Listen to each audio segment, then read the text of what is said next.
السلام علیکم ورحمۃ اللہ وبرکاتہ۔ وعلیکم السلام ورحمۃ اللہ وبرکاتہ۔ الحمد للہ نحمده ونصلي على رسوله الكريم، اما بعد فاعوذ باللہ من الشیطان الرجیم، بسم اللہ الرحمن الرحیم۔ ومن اراد الآخرة وسعى لها سعيها وهو مؤمن فأولئك كان سعيهم مشكورا۔ یہاں کچھ بڑے علماء بھی بیٹھے ہیں، چونکہ میں اجنبی ہوں، مجھے نہیں پتا کس کا کیا مقام ہے، کون بڑے عالم ہیں، کون درمیانے ہیں، کون کس درجے کے ہیں، تو میں تو اوپر چڑھ کے بیٹھ گیا، تو گستاخی بے ادبی معاف۔ بعض دفعہ شہرت انسان کو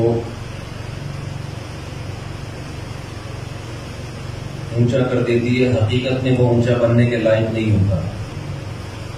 ان سے زیادہ عزت دار لوگ، علم والے لوگ بیٹھے ہوتے ہیں تو ان کی بے ادبی کا خطرہ ہوتا ہے۔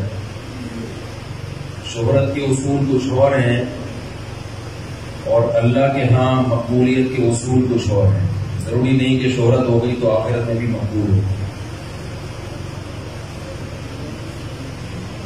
یہ جو میں نے قرآن مجید کی آیت پڑھی ہے، میں اس کی کچھ تشریح آپ کے سامنے پیش کروں گا۔ سب سے پہلے تو اہل حدیث بھائیوں کا بہت شکریہ۔ میں نے جب پیچھے آمین کی آواز آئی نا، مجھے خاندانی قسم کی آمین فاتحہ کے بعد اندازہ ہوا کہ یہاں ماشاءاللہ سارے اہل حدیث ہیں، اور تو اگر یہی اعتدال ہم سب کی طبیعتوں میں پیدا ہو جائے تو پھر تو مسئلہ ہی نہیں۔ سعودی عرب میں آپ دیکھیں، ایک آدمی ہاتھ چھوڑ کے کھڑا ہوا ہوگا، ساتھ والا نے ادھر ہاتھ باندھا ہوا، تیسرے والے نے ناف پہ، چوتھے والے نے سینے پہ، ایک رفع الیدین کر رہا ہے، ایک نہیں کر رہا، ایک آمین کہہ رہا ہے، ایک نہیں کہہ رہا۔ تو اگر یہ سب چیزیں ہم برداشت کر لیں تو میرا خیال ہے پھر تو مسئلہ ہی حل ہو جائے۔ ایک حدیث پیش کر کے بس پھر میں جو اصل ٹاپک ہے اس پہ آتا ہوں۔ بخاری اور مسلم کی متفق علیہ صحیح حدیث ہے بنو قریظہ کی، کہ آپ صلی اللہ علیہ وسلم نے چند صحابہ کو بنو قریظہ بھیجا۔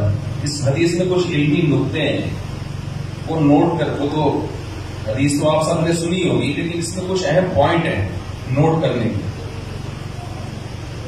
وہ شاید آپ نے نہ سنے ہو، وہ میں آپ کے سامنے پیش کروں گا۔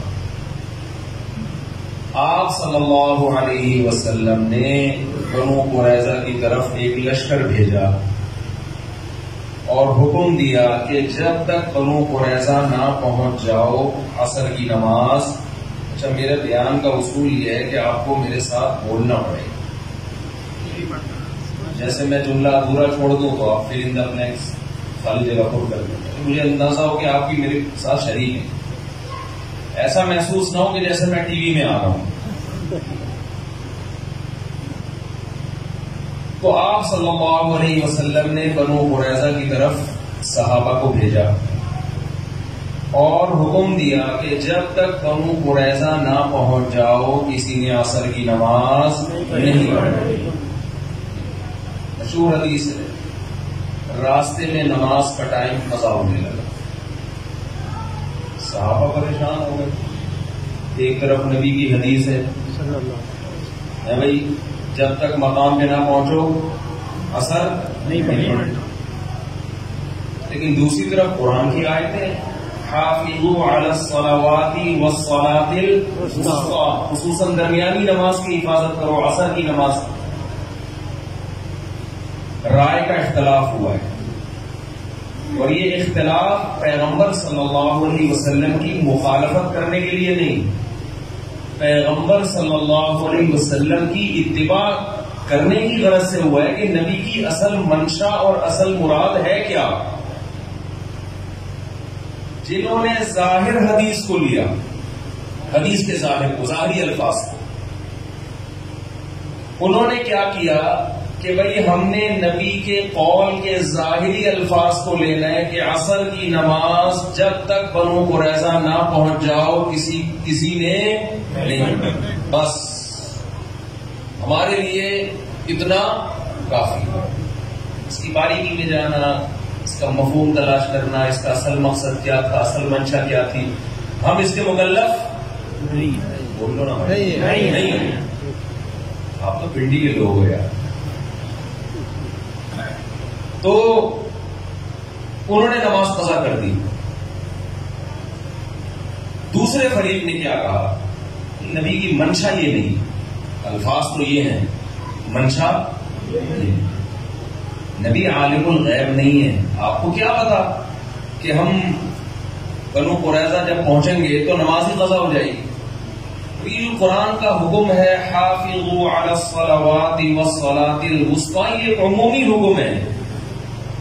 یہ قرآن کی آیت اصل ہے اور حدیث ایک خاص شرط کے ساتھ مقید ہے. میں اصطلاحی زبان میں اس کو سمجھانے کی کوشش کر رہا ہوں. صحابہ نے اتنی ٹیکنیکل بحث نہیں کی تھی، انہوں نے تو سادہ یہ تو میں ایک فقہی اور اصطلاحی انداز سے سمجھا رہا ہوں کہ اصل تو قرآن کی ایک آیت ہے اور نبی کی جو مشہور اور متواتر حکم ہے وہ تو نماز کی قضا کرنے کی تو اجازت نہیں ہے، اسلام میں تصور نہیں ہے.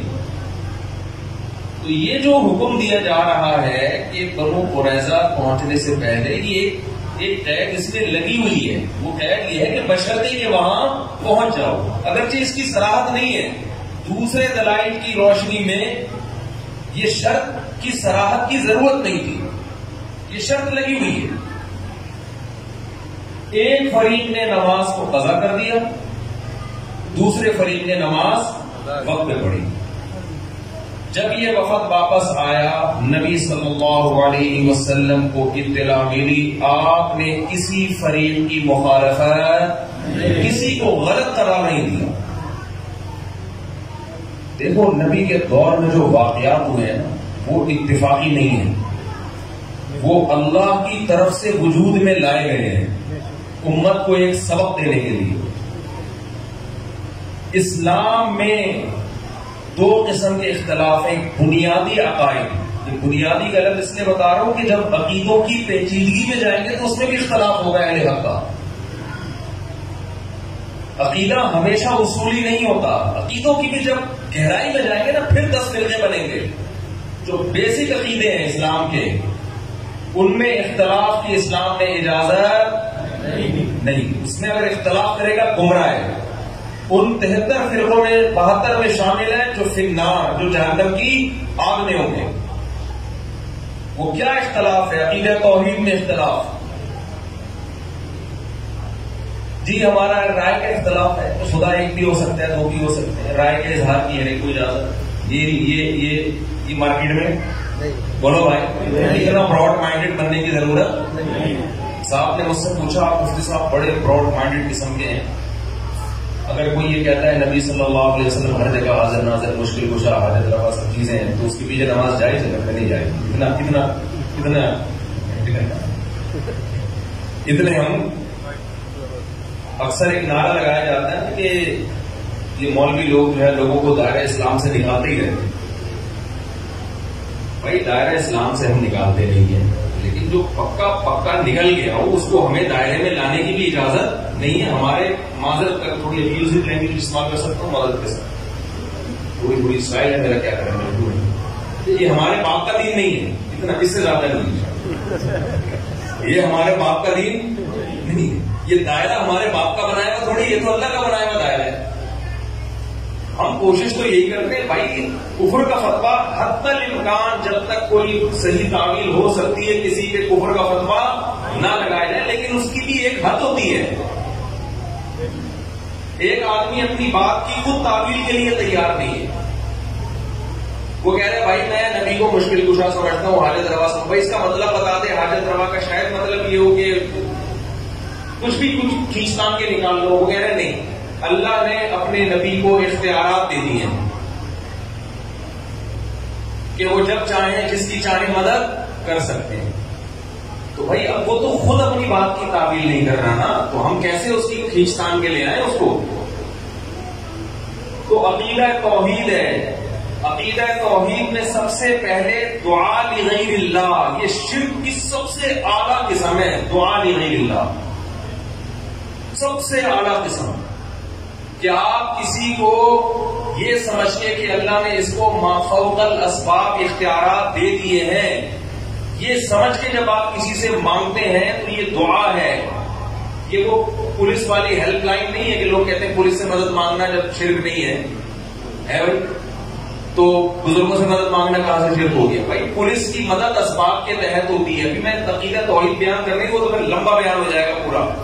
پولیس کی مدد اسباب کے تحت ہوتی ہے، اور جو ان کو معبود سمجھ کے پکارا جاتا ہے ما فوق الاسباب، کہ اس کو کچھ ایسی اختیارات دے دیے کہ اس کو سبب کی ضرورت نہیں، اس کو پولیس کی بھی ضرورت نہیں ہے ویسی مدد کرنے کا. تو عقیدہ توحید ہے، عقیدہ ختم نبوت ہے، عقیدہ رسالت ہے. آپ صلی اللہ علیہ وسلم اللہ کے نبی ہیں. جنت، جہنم، آخرت، ان چیزوں میں اختلاف رائے کی اجازت نہیں. کوئی اختلاف رائے کرے گا تو ہم مارے کوٹیں گے نہیں، دائرہ اسلام سے اس کو باہر کیا کریں گے؟ ہم نہیں باہر کریں گے. باہر کو ہو چکا ہے، ہم بتائیں گے کہ ہو گیا ہے. حضرت مفتی محمد شفیع صاحب سے ایک دفعہ کسی نے پوچھا کہ یہ مولوی لوگ دین کے ٹھیکیدار کیوں بنے ہیں؟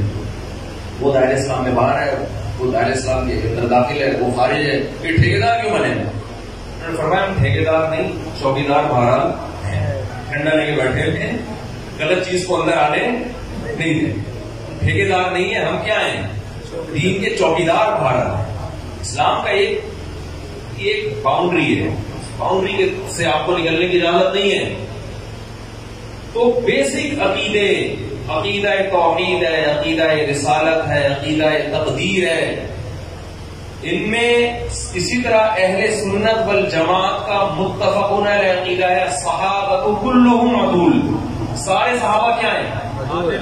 عادل ہیں. حضرت معاویہ رضی اللہ تعالیٰ عنہ سے مروی حدیثیں بخاری میں بھی ہیں، مسلم میں بھی ہیں.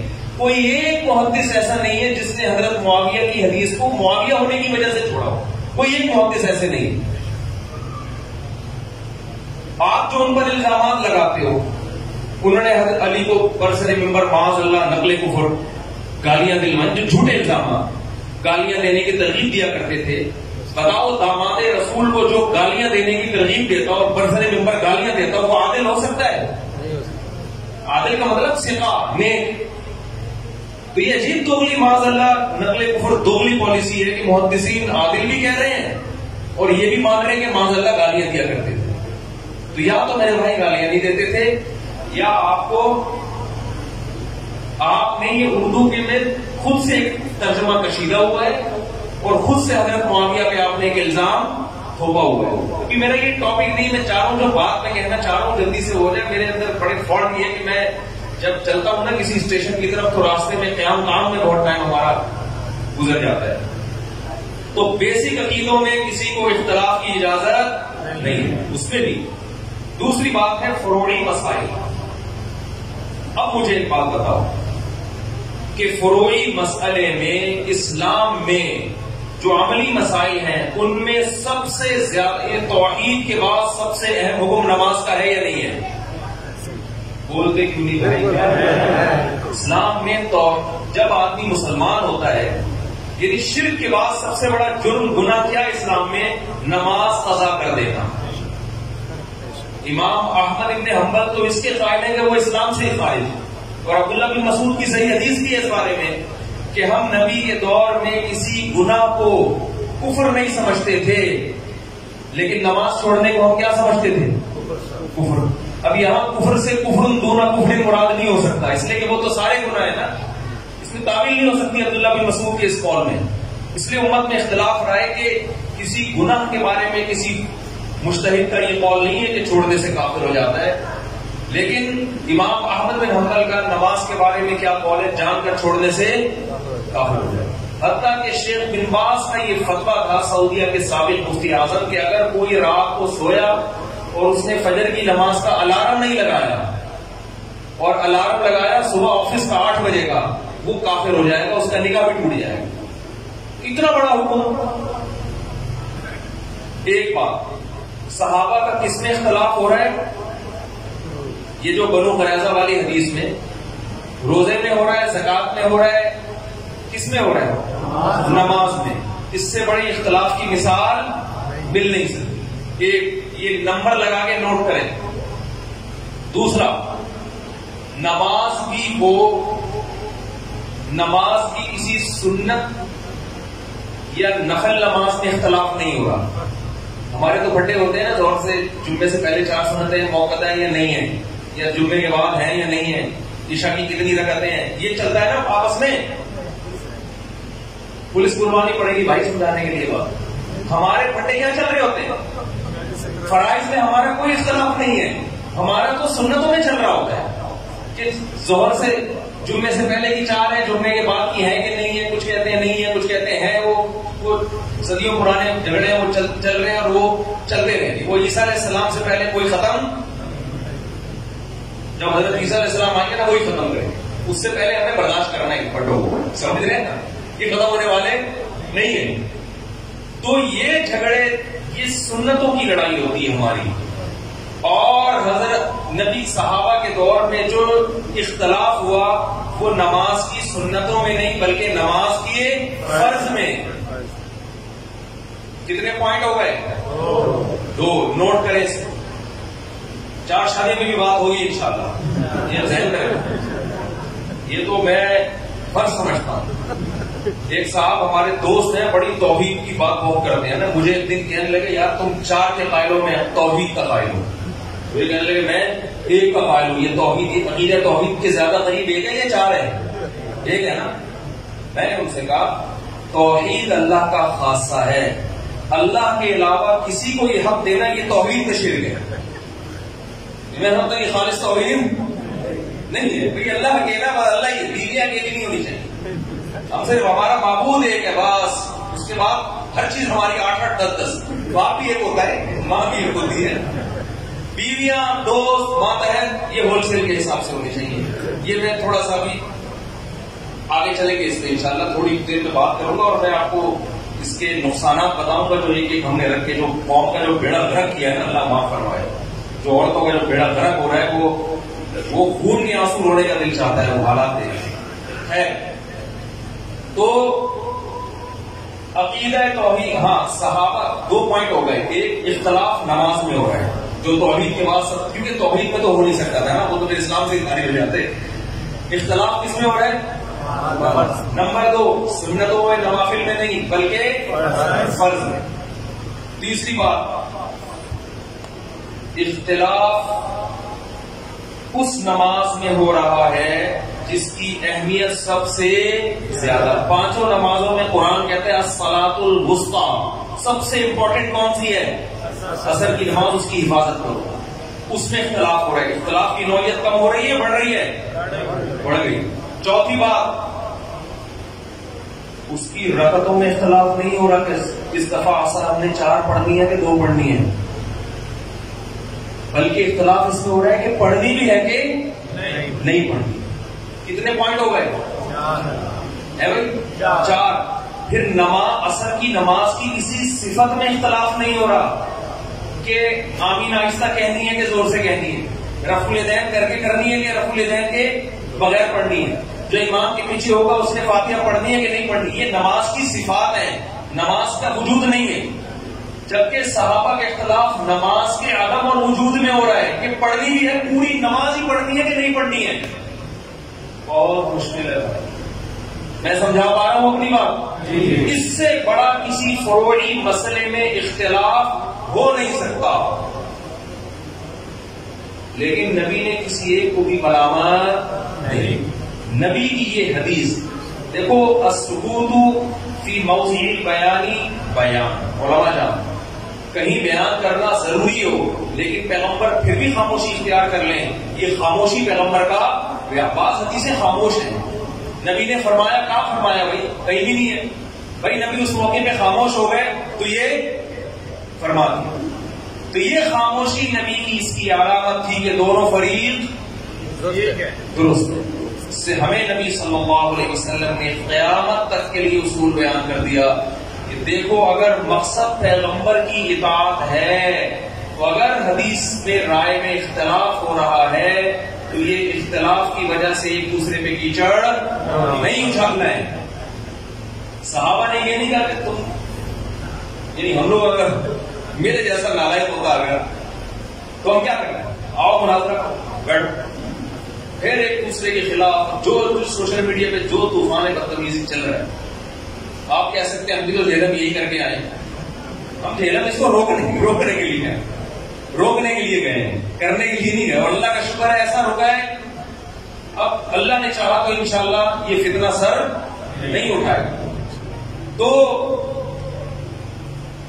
تو ہمیں اپنے اندر یہ تحمل پیدا کرنا پڑے گا. اختلاف کا تحمل کریں. جو مسائل اسلاف میں اختلافی چلے آ رہے ہیں، چل رہے تو ایسے یہ ختم نہیں ہو سکتے اور ختم ہونا بھی نہیں چاہیے. اس لیے کہ تو اللہ تعالیٰ نے اپنے نبی صلی اللہ علیہ وسلم کی ہر ادا کو کسی نہ کسی طرح سے محفوظ کیا. اب میں جلدی سے اس آیت کی طرف آتا ہوں. وَمَنْ أَرَادَ الْآخِرَةَ وَسَعَى لَهَا سَعْيَهَا وَهُوَ مُؤْمِنٌ فَأُولَٰئِكَ كَانَ سَعْيُهُمْ مَشْكُورًا. اس آیت میں اللہ نے کامیاب ہونے کی 4 شرطیں بیان کی ہیں. ہم میں سے ہر شخص چاہتا ہے نا کامیاب ہونا، تو اللہ نے کتنی شرطیں بیان کی ہیں؟ 4. سب سے پہلی شرط وَمَنْ أَرَادَ الْآخِرَةَ، آپ کی نیت کیا ہونی چاہیے؟ آخرت. انسان تہجد گزار ہو، اللہ کی راہ میں جہاد کرے، تبلیغ کرے، اگر نیت اللہ کی رضا نہیں ہے تو وہ عمل مقبول نہیں. کتنا ہی بظاہر حدیث میں آتا ہے وہ شہید جہنم میں ڈال دیا جائے گا جو لوگوں کو دکھانے کے لیے اللہ کی راہ میں لڑا ہوگا. دوسری شرط اللہ نے کیا بیان کی ہے؟ وَسَعَى، صرف نیت کافی نہیں بلکہ کیا کرے؟ کوشش. بیٹھا ہوا ہے ہاتھ پہ ہاتھ رکھے ہوئے، میری نیت ہے میں صدقہ خیرات کروں گا، صدقہ کرنے کی کوشش نہیں کرتا. میری نیت ہے میں رشتہ داری کو جوڑوں گا، جوڑنے کی کوشش نہیں کرتا. میری نیت ہے میں جہاد کروں گا، تیاری نہیں کرتا، کوشش نہیں کرتا، نیت نہیں کرتا. نیت سے مراد عمل کی نیت. میری نیت ہے جی میں ماں باپ کی خدمت کروں گا مگر خدمت کی کوشش نہیں کرتا. تو اللہ نے کامیابی کی دوسری شرط کیا بیان کی ہے؟ وسعا، کوشش بھی کرنی ہے. بولے نا بھائی، کرنی ہے. تیسری شرط وسعا لها سعیہا، کوشش آخرت والی، افضل طریقے سے کوشش. بولو بھائی، افضل سمجھتے ہیں نا؟ افضل کوشش. اب دیکھو فجر کی 2 رکعتیں ہیں، اگر میں کہوں کہ یار ایک اور ملا دو ساتھ 3 پڑھ لو، بھائی میں کوئی غلط تو نہیں کر رہا نا. یہ نبی امام نے 3 پڑھائی، پبلک پکڑ لے گی امام کو. بھائی امام صاحب آپ سے بھولے سے ایسے ہوا. امام صاحب کہتے ہیں استغفر اللہ، بھولے سے نہیں، میں نے جان کر پڑھی ہے 3 رکعتیں. کیوں بھائی امام صاحب جان کر کیوں پڑھی؟ بھائی میں نے اس لیے پڑھی ہے کہ 2 سجدے پہلی رکعت میں، 2 دوسرے میں، 2 اگر قریبی میں لگا دو تو کیا جا رہا ہے؟ بھائی 4 تو اللہ کی طرف سے فرض ہیں، 2 ہماری طرف سے کیا ہو گئے؟ قریبی ہو گئے. اور اگر تم لوگ کو تکلیف ہوئی ہے، ٹائم زیادہ لگ گیا ہے، تو کل نہیں کروں گا میں، چلو کل سے دوبارہ 2 رکعتیں پڑھاؤں گا. آپ چھوڑ دو گے امام کو؟ بولے کہ بھائی دوبارہ پڑھا نماز. بلکہ آپ تو کہو گے پتہ نہیں عقیدے اس کے صحیح ہے بھی ہے نہیں ہے، دوسرا امام لاؤ بھائی. اب وہ دلیل میں یہ دینا شروع کر دے کہ منع دکھاؤ. کہاں تیسری رکعت سے نبی صلی اللہ علیہ وسلم نے منع کیا ہے؟ کہاں نبی صلی اللہ، اور عقلی دلیل یہ دے کہ نبی کیسے اللہ کے سامنے سجدہ کرنے سے روک سکتے ہیں؟ ہم تو 4 کے 6 سجدے کر رہے ہیں. نبی نے تو فرمایا قرۃ عینی فی الصلاۃ، میری آنکھوں کی ٹھنڈک کس میں ہے؟ نماز میں. اور سجدہ تو رکن اعظم ہے. تو بھائی نبی نے منع کہاں کیا ہے؟ منع کی حدیث دکھاؤ. جتنے مرضی دلائل کے زمین آسمان کے قلابے ملا دے، میرا خیال ہے کوئی گوار سے گوار دیہاتی 5ویں کلاس کا بچہ بھی اس کے دلائل سے متاثر نہیں ہوگا. بھائی نبی نے جب 2 پڑھے تو نبی سے آگے نکلنے کی کوشش کر رہا ہے. 2 رکعتیں پڑھی ہے. عبادت توقیفی ہوتی ہے، اس میں افضل طریقہ نہیں چلتا.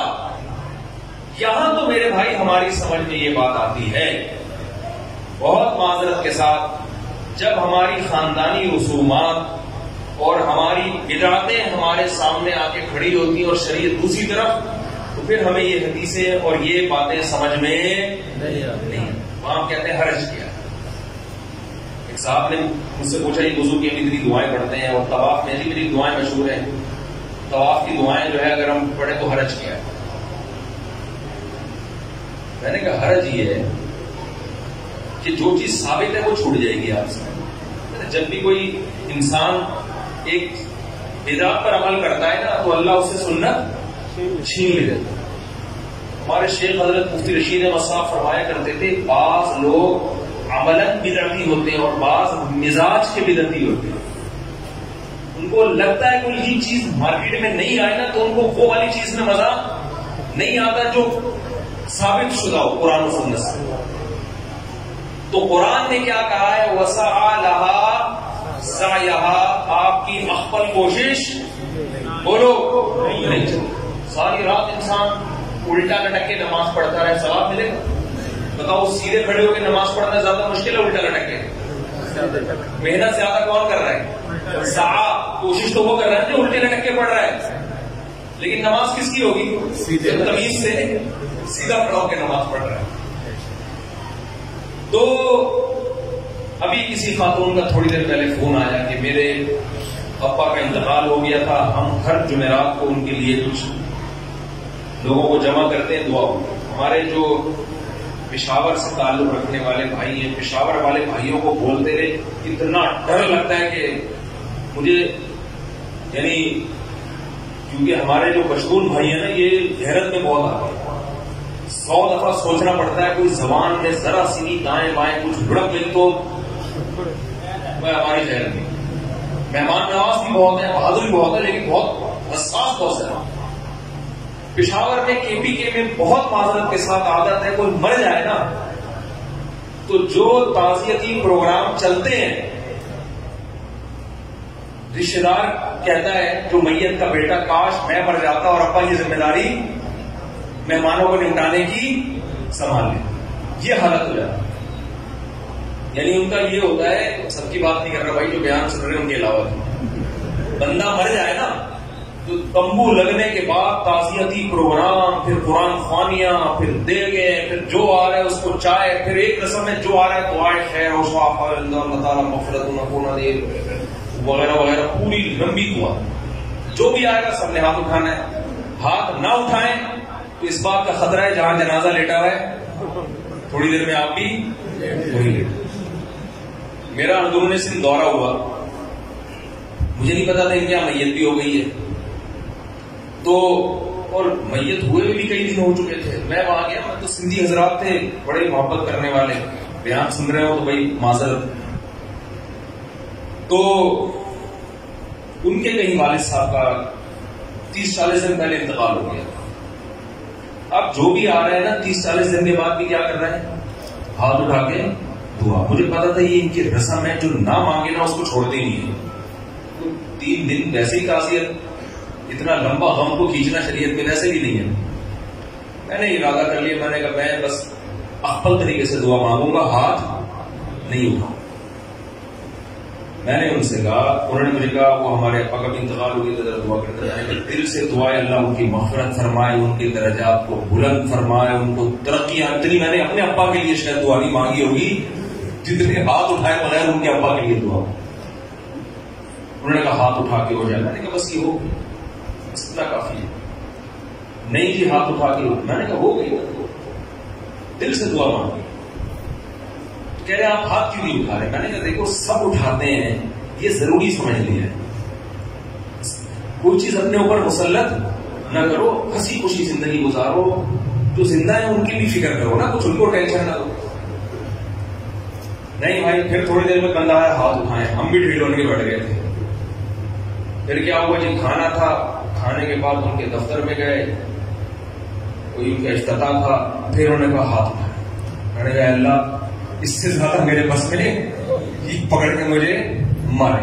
انہوں نے ہاتھ اٹھا لیا. میں نے کہا اللہ میں تو چاہ رہا تھا لیکن یہ چبر میں آ جاتا, اس سے زیادہ میں میرے بس میں نہیں. بھائی کیوں جو چیز شریعت سے ثابت نہیں ہے اس کے پیچھے کیوں اتنا پڑ جاتا ہے؟ عربوں میں میتیں ہوتی ہیں, کتنے آرام سے انسان ہنستا کھیلتا دنیا سے جاتا ہے, اور کوئی قرآن خوانیاں نہیں ہوتی اس کے لیے, کوئی بڑے بڑے پروگرام نہیں ہوتے.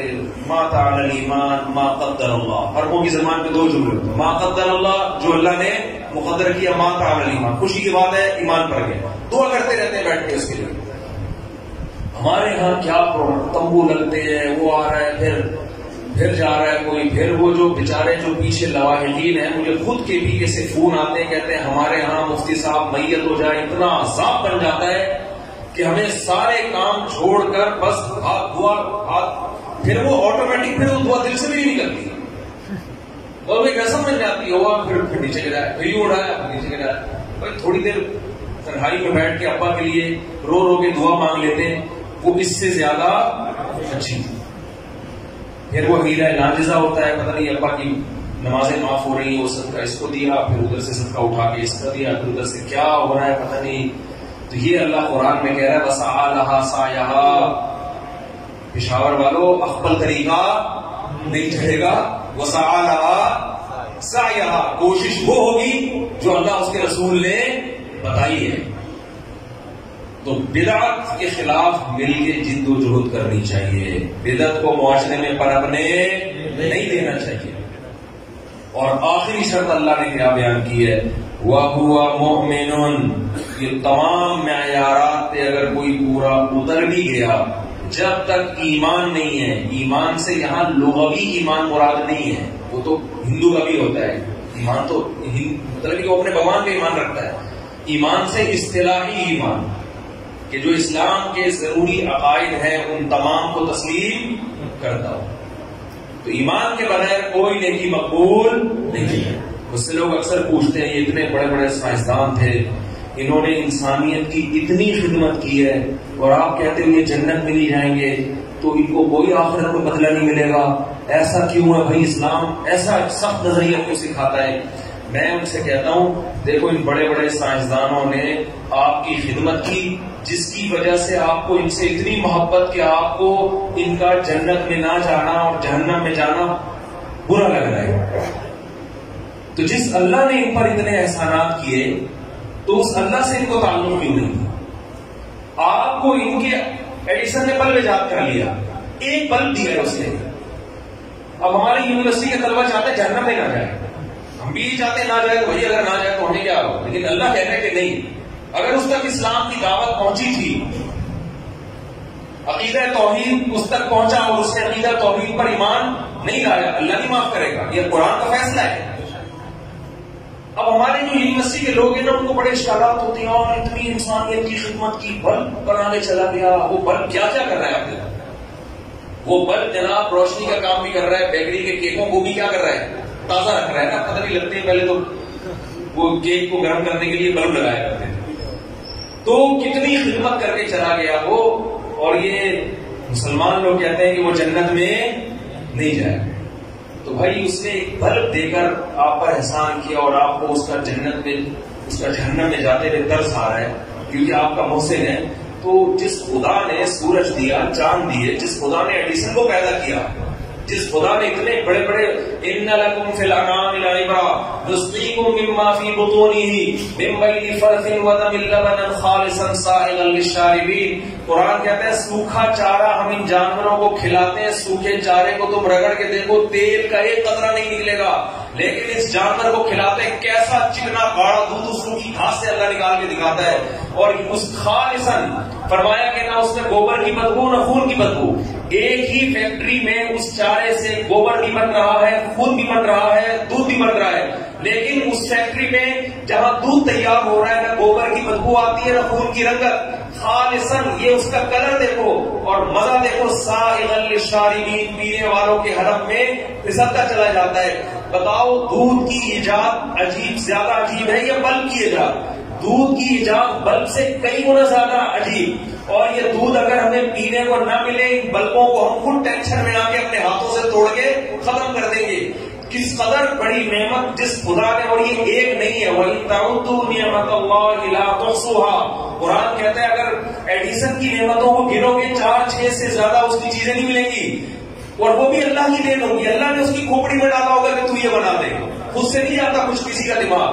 اور جب اللہ کی نعمتوں کو تم گننا شروع کرو گے، لا تحصوها، تم قیامت آ جائے گی ان نعمتوں کو شمار نہیں کر سکتے.